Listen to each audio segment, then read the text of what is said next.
everyone, Jester Tester is back with another review. This time, we are talking about the Ms. Pacman Firmware update by Arcade1up. And here it is, guys. The reason why I wanted to make this video is Arcade1up had put out Ms. Pacman cabinets. Now, we're not talking about the cocktail table cabinet. Now, they came with their problems of their own. What I want to show you today is the Arcade1up Ms. Pacman 3/4 scale upright machine. Now, when they were first released, they came with a few bugs or a few problems. One of the problems being that the volume control did not go down or did not turn off when you turned it all the way down to 0. That was one of the issues. The second issue was that on all the games across the board, they had put pixel smoothing filters on all the games. And I guess the idea was they were trying to smooth out the look to make it look like an old CRT kind of a look.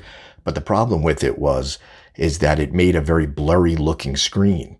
And that's what I wanted to show you now. Now, I do have the firmware update in here, but I'm going to show you what it looked like the way it came out of the box. And then I'm going to show you the way the firmware update has changed it. Now, along with the firmware update, along with the blurriness and the filtering, they also added a few dip switch settings that you can go into, which was pretty cool. One being you can change the difficulty, you can change the lives, and of course you can change the filter. But one of the other things that they added for Ms. Pacman was that you can change the speed up ROM. You can make it actually the speed up Ms. Pacman, which was pretty cool. So we'll go into that in a little bit. But first, let's look at the filter problem first. So let's go into the game. This is with the way it was out of the box.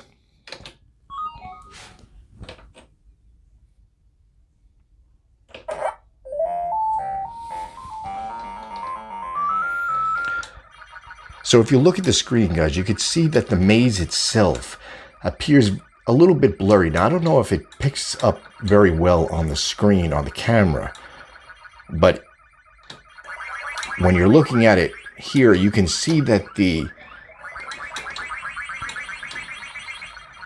maze itself is blurred out, or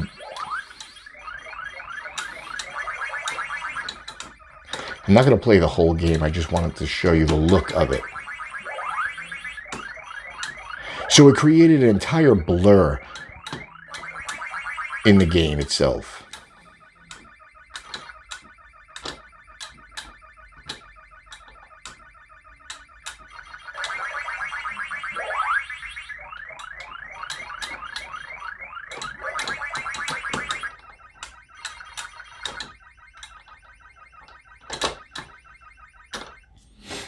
All right, so let's back out of that and take a look.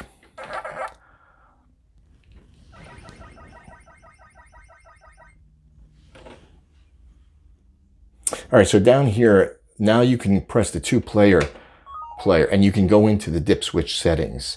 And there you can see you can start out with different initial lives, bonus lives at whatever amount, your difficult, easy, and hard. Pixel smoothing, that's what we're going to talk about. Now, the pixel smoothing on was what it was always on. You couldn't change that. Now you have an option to turn that off. So we're going to turn it off and we're going to take a look at it.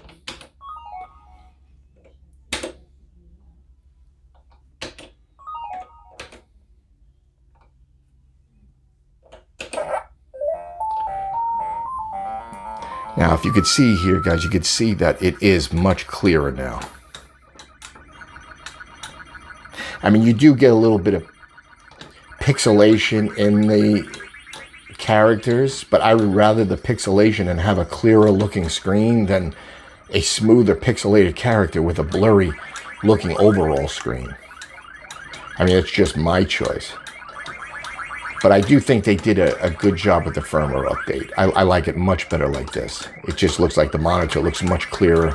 Before, it looked like the monitor was blown out and washed out.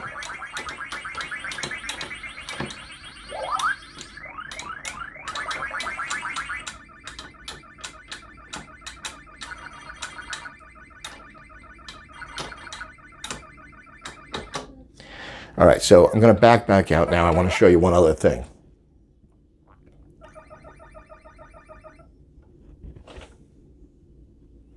So if we go back into the settings here, and now we'll change the ROM speed to fast. We'll save and exit. We'll go back in. Now I want to show you the difference in the speed here.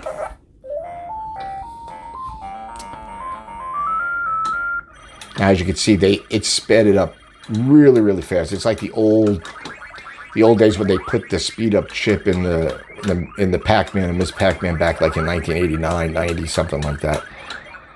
Which is really cool. It makes it really exciting and fun. The only problem I found with this is that the joystick is just not responsive enough, really, for this amount of speed.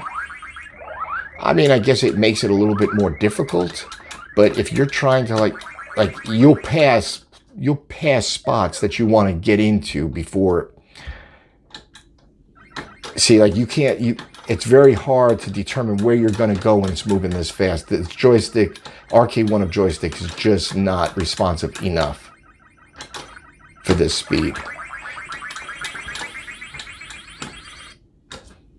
I mean, it is playable. You can do it. It is more exciting, faster. But like I said, I just wish the stock Arcade1up joysticks were just a little bit more responsive for this kind of speed. Most of the time you'll get where you need to go where you press it, but a lot of times you, like there, I didn't even want to go there, but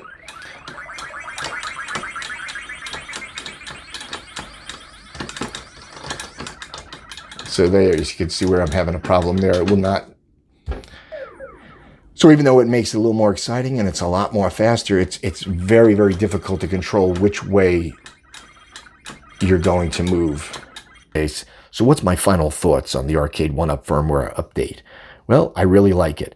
I really appreciate Arcade1up stepping up and giving us the firmware update to fix the issues that was going on with the cabinet. I think they did a really good job. I love the fact that you can change the settings and you can change the speed of the ROM. I think it added a little bit more excitement to the game. The only downfall, like I said, I only wish that the joystick and the buttons were just a little bit better quality, a little bit more responsive. I think going forward, that's one thing that they could kind of look at and improve upon with all of the cabinets. All right, guys, so that's it. That's going to be the review. Listen, if you got anything out of this video, I would appreciate it if you subscribe, leave me a comment, and give me a thumbs up on the video. I would really appreciate it if you did. And that's it for this review. Jester Tester saying be well, happy shopping, guys, and until the next review, we will see you.